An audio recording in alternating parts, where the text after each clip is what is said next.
Hi friends, I'm Seamus O'Connor, the Director of Specialized Instruction and Behavior Supports, and I'm here to talk to you today about best practices in online teaching in the area of classroom management. This training will enable you to uphold our shared commitment to providing clear, consistent routines and structures for engagement and learning across teams and grade levels. Through this training, you will understand how to prepare students to access critical elements of online instruction, how to set expectations for meaningful student engagement while respecting student needs, how to publicly and privately address desired and inappropriate behaviors, and what drives high engagement and buy-in. Now, has this ever happened to you? So I did my project on the stock market.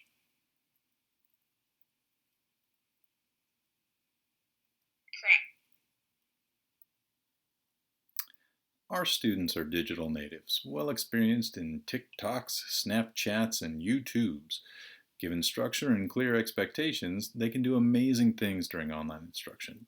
But without that structure, they struggle, they get frustrated, and they can act in ways that don't help our class. Take a minute to reflect.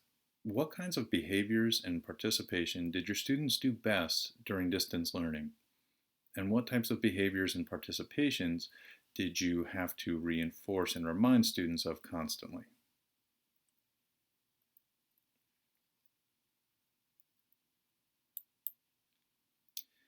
If we want students to be responsible and accountable, we have to make sure that they're able. When possible, give students written directions and video walkthroughs for completing the most important tasks related to your online class. Work with your grade level or content area team to standardize the layout of your Schoology pages and your procedures for accessing and submitting work. Then you can have one explainer video that goes on everyone's page and save each other time.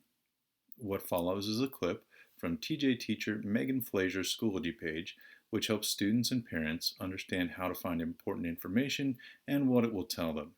More examples of written and video instructions are included with the links for this presentation.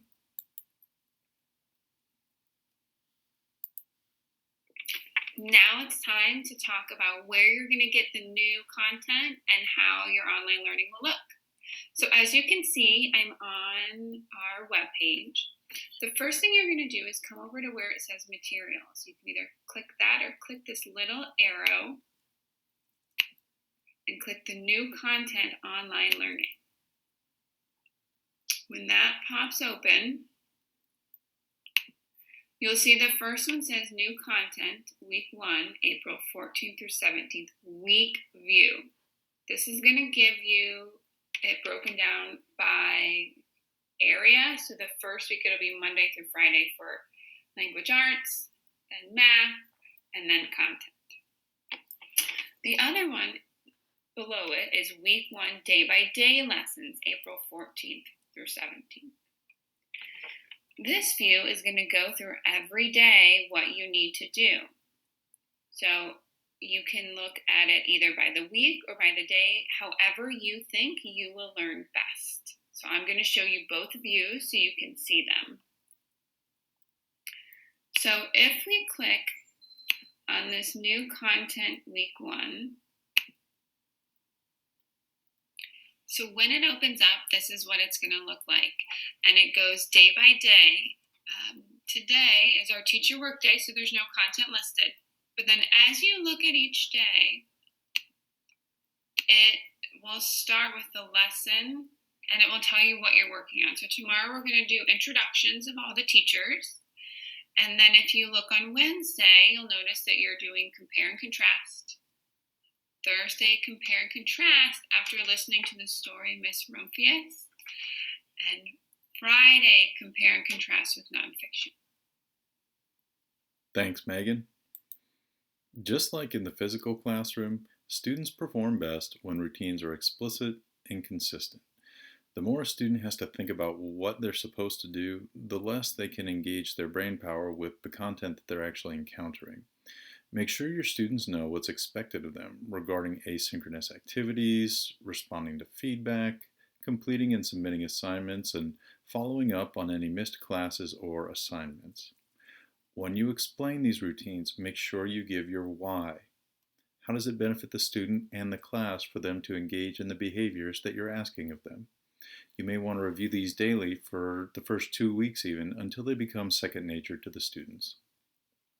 One expectation that many students struggle with during distance learning is when to have their mics and video cameras on. Here, George Mason special educator Bridget O'Donoghue explains how she introduced the students to her expectations in this area and reinforced them when they did the right things. I mean, I said we were going to be talking to each other a lot, so we needed to have the mics on, and we could mute them if there were times when there was going to be a lengthy period of time that we weren't going to be talking, but otherwise we'd want to be able to just have more of like a discussion or a conversation. And then for the video, I just said that it was really nice to see them. I mean, I lit up when I saw them because it had been a while. And so there was probably a visual that went with that of how nice it was to see them. And they also clearly wanted to see each other, so when I brought them into the breakout room that one day, they were really happy to see each other and talk rather than just be this disembodied voice. Just like lesson design, students feel comfortable and confident when they know what's expected of them and what it looks like to meet those expectations. This goes hand in hand with strong lesson design, which includes clear and consistent and explicit learning objectives and accessible supports. If they know what to do, how to do it, and most importantly, why it's worth doing, your students will be incentivized to give their best. Make sure that your students know your expectations for their participation in synchronous learning.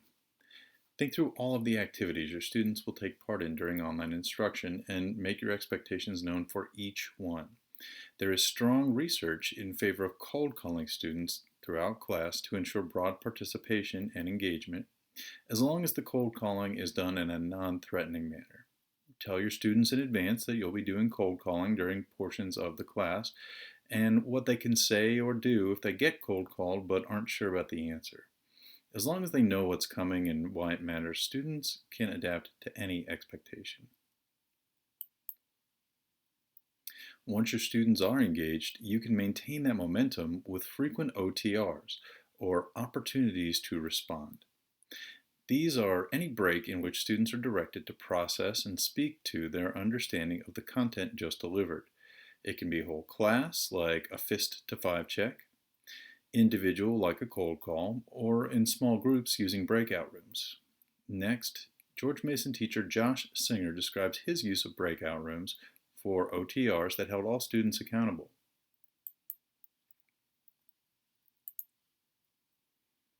What I would do is pose a question from the work that it was expected they've been prepared for, and then set the expectation that in their breakout rooms, one person at random will be identified as the spokesperson for the room. And so they would go into the rooms with the understanding of what they needed to talk about. I chose not to then bomb into their rooms and supervise them because I think it's important for them to have that healthy space from me. And if they get distracted and talk about other things, they get distracted and talk about other things. But they knew that upon returning, I would identify one person per room.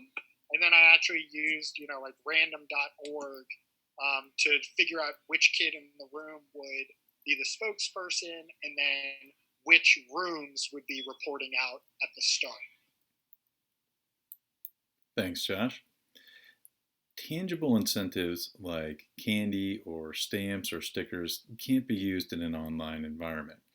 However, new kinds of incentives are available to you when you get creative, like Thomas Jefferson special educator Lindsay Sheldon. Here, she discusses how she used incentives to motivate her students and reward their positive behaviors.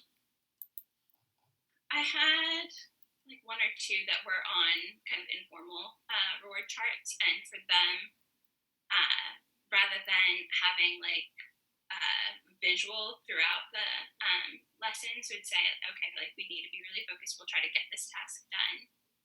and then we'll earn our reward. And so the reward could be anything from show me something in your house to like I had a student who gave my dog commands and told me when to give him treats.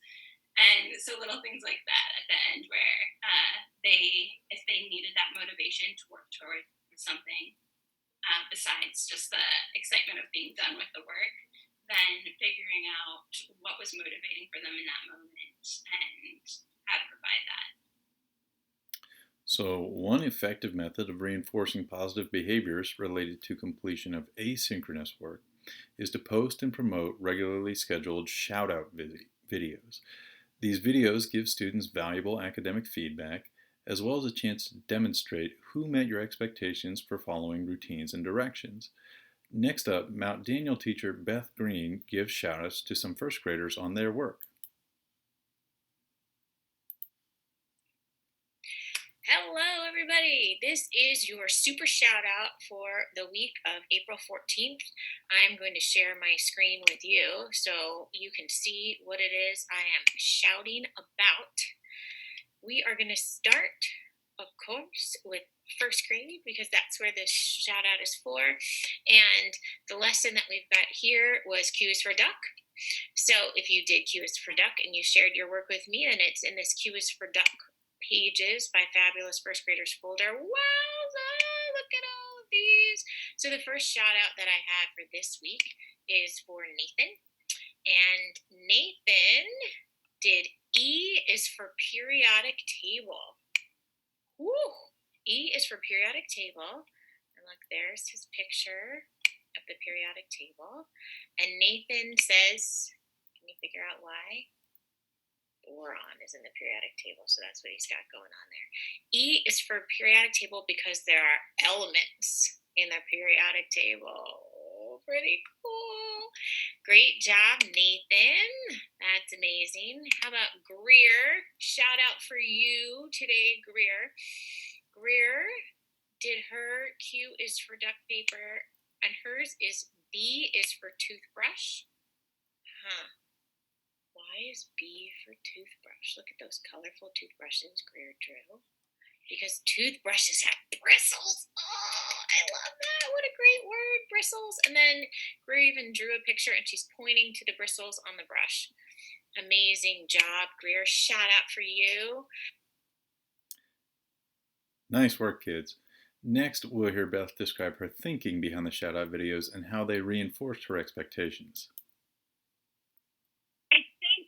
The shout outs really helped with that too because the kids could hear me say, this is different and that's okay because, and this really took it this direction and that's why this is a great thing. And sort of knowing that even if it didn't exactly replicate whatever the example was, that's okay. That it was okay when I saw them in the classroom, and it's still okay now that they're doing it at home.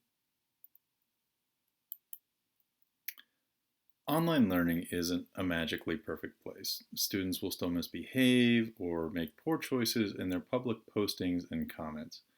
For minor disruptions during live instruction, planned ignoring or quick redirections with a reminder of what is expected are still effective. For more significant issues, make sure to respond both publicly to uphold your class-wide behavioral standards and also privately to explain why it was so significant and what needs to happen in the future. Students always deserve to hear the why, even if they disagree with it. Be sure to check if the student's misbehavior was out of frustration or ignorance of what they were indeed supposed to do, in case they need some support to get it right next time. Whenever possible, help your students feel connected to the wider school community by reminding them of their connection to school-wide PBIS agreements. See if a grade-level team member or Encore teacher or administrator or director of specialized instruction and behavior supports could pop in to share in the celebration of some positive behaviors to show that individual actions can have a great and positive impact on the entire school community. So a closing thought. If you started teaching within the last 150 years, chances are someone gave you a copy of Wong and Wong's The First Days of School. Not all of the advice in this text has stood the test of time, but one principle still rings true. You will never have more control of the classroom than you do in the first few days. This is your golden window to set the standards for students and hold them to them. Josh Singer is going to come back now to discuss the expectation for students to keep their mics and cameras on, summing it up perfectly. But I think, again, that's where starting with that as the expectation can make that something that's much more possible than starting with the opposite as the expectation and then trying to build up to that. Thanks again, Josh. And thank you to everyone watching this video. Thank you for your dedication to our students, your commitment to professional growth, and for your hard work. Good luck on the quiz. It's a doozy, but I believe in you. Did I do a good job, Juan Soto? Thanks.